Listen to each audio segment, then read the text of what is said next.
Life is a series of trade-offs, and finding that elusive panacea is a rare discovery. However, as the energy debate between diesel and EVs revs up, we thought we'd bring you the top 3 pros and cons of each and let you decide. Let's start with the pros. All right, so for ICE, we have fuel availability.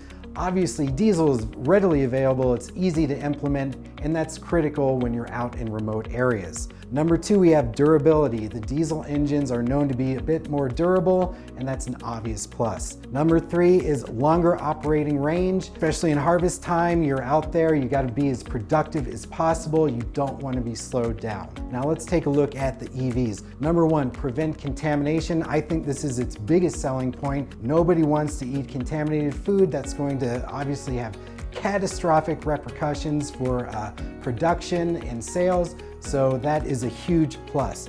Number 2 is the battery health monitoring. There is more transparency here. We have early issue detection available. That's a huge advantage.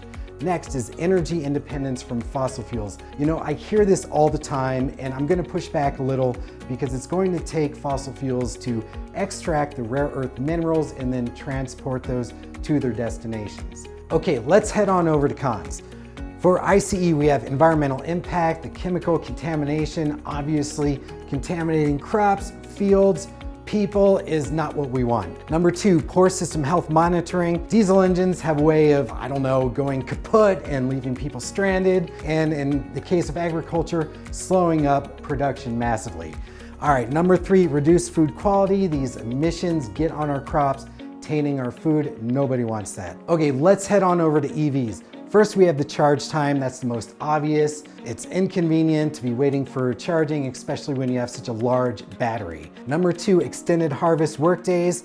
The time of harvest is obviously most critical. You want to be sure that you're in full production. And number 3, the battery source. Questions of sustainability and logistics still need to be answered in regards to battery source, but these are our top 3 cons.